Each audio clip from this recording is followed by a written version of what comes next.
En esta clase trataremos del, en esta clase trataremos del procedimiento ordinario, establecido en el COIP, Código Orgánico Integral Penal, para lo cual nos ubicaremos en el artículo 589, etapas de las cuales está formado el mencionado procedimiento.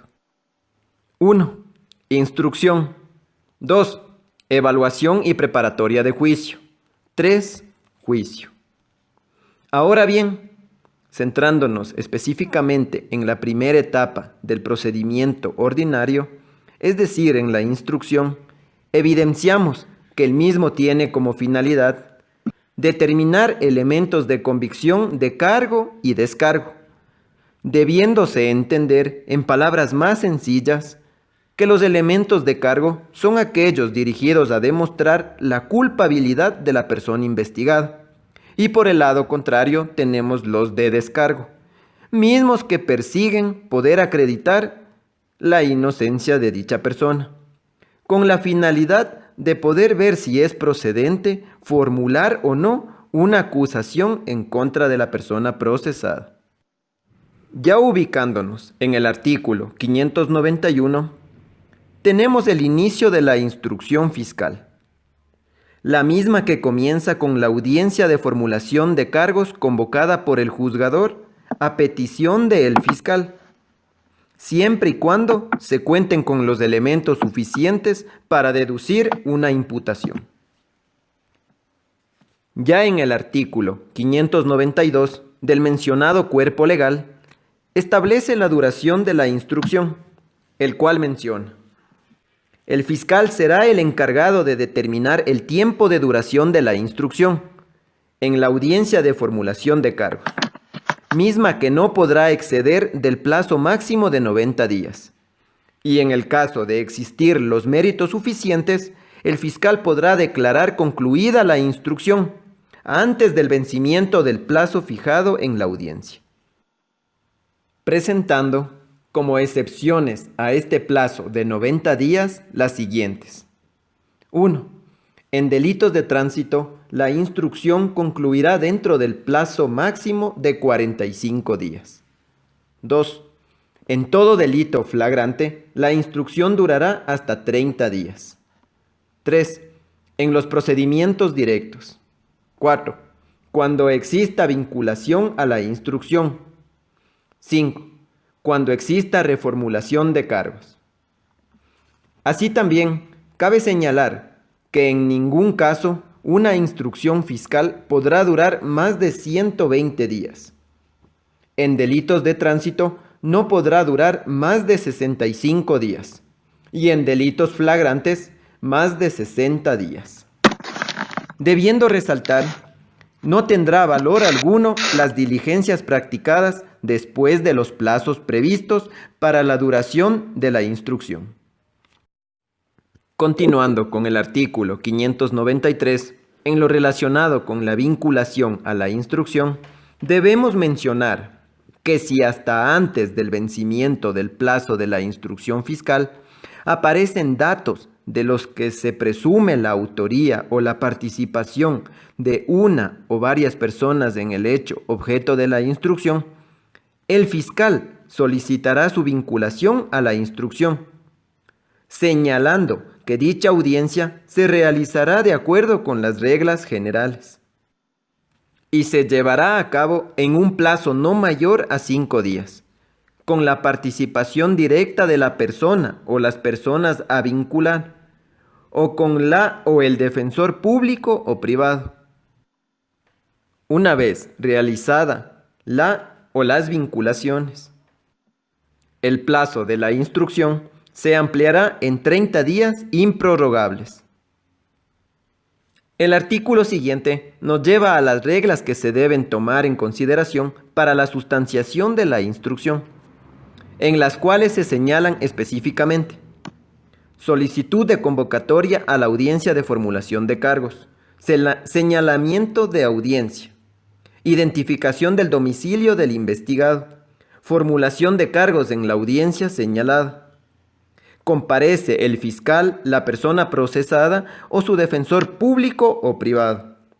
Si la persona procesada considera pertinente podrá solicitar la aplicación del procedimiento abreviado, así como cualquiera de los derechos y garantías en la forma y términos previstos en la Constitución y en este Código.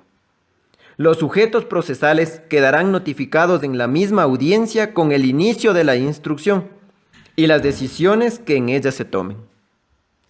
En el artículo 595 abordaremos la audiencia de formulación de cargos, la misma que conllevará la individualización de la persona procesada, incluyendo sus nombres y apellidos, y el domicilio, en caso de conocerlo.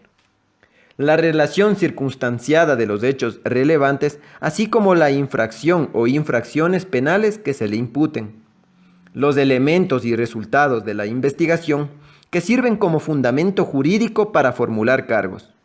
La solicitud de medidas cautelares y de protección, salidas alternativas al procedimiento o cualquier otro pedido que no afecte al debido proceso. Encontrándonos con la normativa legal del artículo 596, reformulación de cargos, misma que procederá cuando durante la etapa de instrucción los resultados de la investigación hacen variar justificadamente la calificación jurídica de la imputación hecha en la formulación de cargos. De ahí que deberá el fiscal solicitar al juzgador audiencia para motivar la reformulación de cargos. Una vez realizada la misma, el plazo de la instrucción se incrementará en 30 días improrrogables, debiendo anotar que el fiscal no puede solicitar una nueva reformulación. Llegando al precepto legal del artículo 599, la instrucción concluirá por las siguientes causas. 1. Cumplimiento del plazo determinado en el COIP, Código Orgánico Integral Penal. 2. Decisión fiscal, siempre y cuando no existan petitorios pendientes de la parte procesada. 3. Decisión judicial, cuando transcurrido el plazo, la o el fiscal no ha concluido la instrucción. Dando por finalizada la etapa de instrucción, nos enmarcaremos en el artículo 600, que hace alusión al dictamen o abstención fiscal, el cual señala: 1. El fiscal solicitará a la o el juzgador señale día y hora para la audiencia de evaluación y preparatoria de juicio, resaltando que la misma deberá ser convocada en un plazo no mayor a 5 días y se efectuará en un plazo no mayor a 15 días. 2. De no acusar, se emitirá su dictamen debidamente fundamentado y será notificado al juzgador para que disponga su notificación a los sujetos procesales. En este, cabe denotar que de ser un delito sancionado con pena privativa de libertad de más de 15 años, a pedido del acusador particular, el fiscal elevará la abstención en consulta al fiscal superior para que se la ratifique o revoque. 3. Si el fiscal superior, al absolver la consulta, ratifica la abstención, remitirá de inmediato el expediente al juzgador para que dicte el sobreseimiento en el plazo máximo de 3 días, cuando exista una persona privada de libertad. Caso contrario, lo dictará en el plazo de hasta 10 días. Cabe señalar que en el mismo auto revocará todas las medidas cautelares y de protección dictadas. 4. Si la o el fiscal superior revoca la abstención, designará a otro fiscal para que sustente la acusación en audiencia, la misma que se efectuará dentro de los 5 días siguientes de recibido el expediente. 5. En el caso de ser un dictamen mixto, es decir, si la o el fiscal resuelve emitir un dictamen acusatorio para uno y abstentivo para otros, con respecto a la abstención, deberá elevar a consulta de acuerdo con lo establecido en el presente artículo, y sobre los que se resuelva acusar, solicitará al juzgador señale día y hora para la audiencia de evaluación y preparatoria de juicio. Ahora bien, en la segunda etapa del procedimiento ordinario, referente a la etapa de evaluación y preparatoria de juicio, cabe mencionar tiene las siguientes finalidades. 1. Resolver cuestiones de procedibilidad, prejudicialidad, competencia y procedimiento. 2. Establecer la validez procesal, valorar y evaluar los elementos de convicción en que se sustenta la acusación fiscal. 3. Excluir los elementos de convicción que son ilegales. 4. Delimitar los temas por debatirse en el juicio oral. 5. Anunciar las pruebas que serán practicadas en la audiencia de juicio. 6. Aprobar los acuerdos probatorios a que llegan las partes.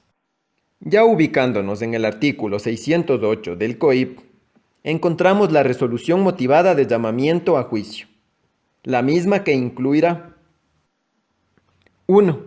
La identificación de los procesados, la determinación de los hechos y el delito acusados por el fiscal, así como el grado de participación establecido en la acusación fiscal, la especificación de las evidencias que sustentan la decisión, normas legales y constitucionales aplicables.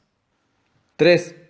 La aplicación de medidas cautelares y de protección no dictadas hasta el momento o la ratificación, revocación, modificación o sustitución de las mismas, dispuestas con antelación. 4.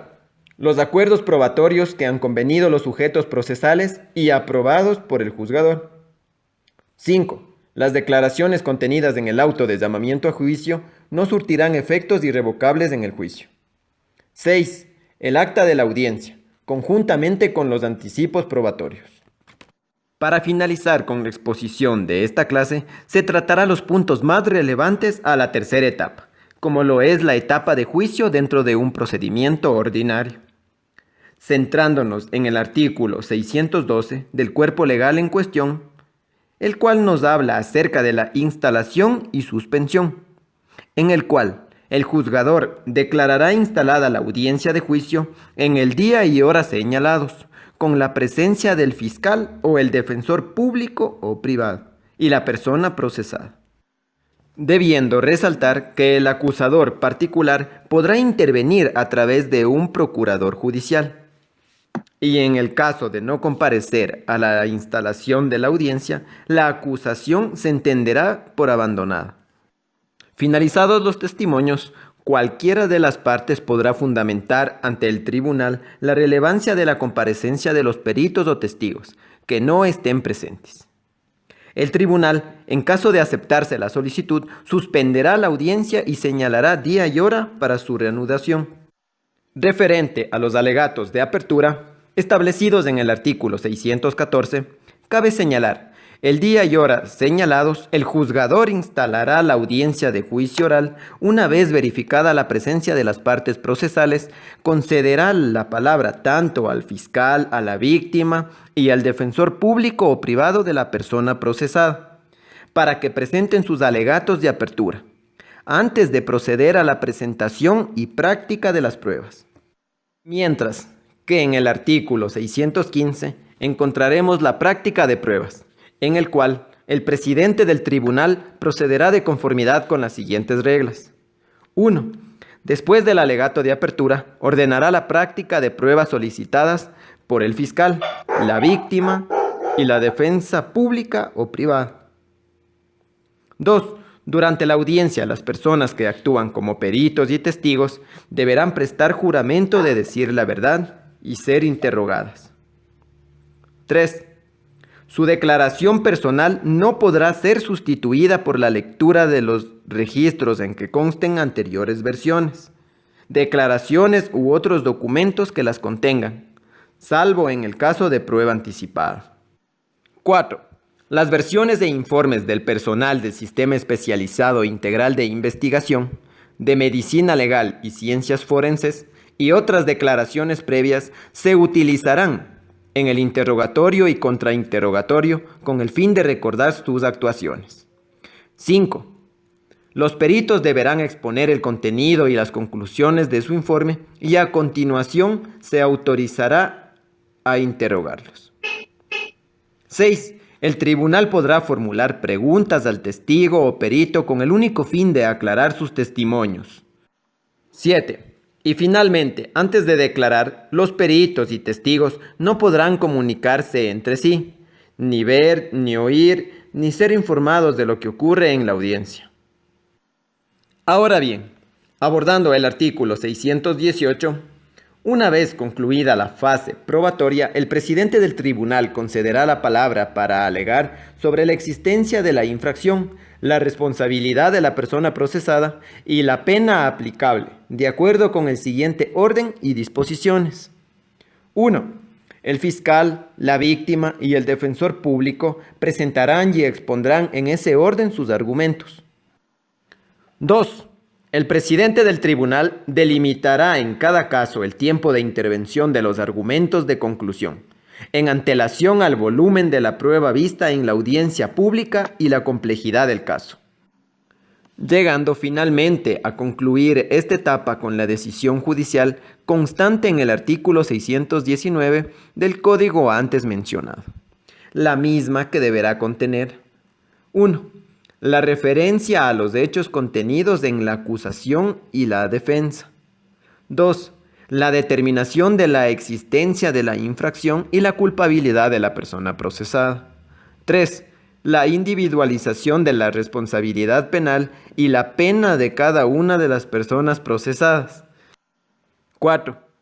Una vez declarada la culpabilidad y la pena, el juzgador dispondrá la reparación integral de la víctima, siempre que ésta sea identificable, teniendo en consideración que el artículo 77 del Código Orgánico Integral Penal señala a la reparación integral como la solución que objetiva y simbólicamente restituye en la medida de lo posible al estado anterior de la comisión del hecho y satisfaga a la víctima, cesando los efectos de las infracciones perpetradas.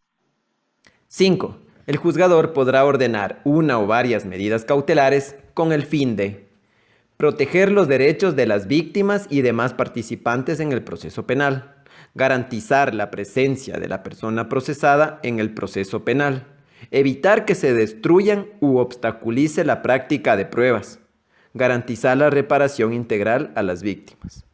Medidas cautelares que pueden ser aplicables por el juzgador, como la prohibición de ausentarse del país, obligación de presentarse periódicamente ante el juzgador que conoce el proceso, arresto domiciliario, dispositivo de vigilancia electrónica, detención, prisión preventiva. 6. En caso de que se ratifique el estado de inocencia de la persona procesada, el tribunal dispondrá su inmediata libertad si está privada de ella y revocará todas las medidas cautelares y de protección impuestas. 7. Finalmente, si la razón de la decisión es excluir la culpabilidad por las causas previstas en el COIP, el juzgador dispondrá la medida de seguridad apropiada, siempre que se haya probado la existencia de la infracción.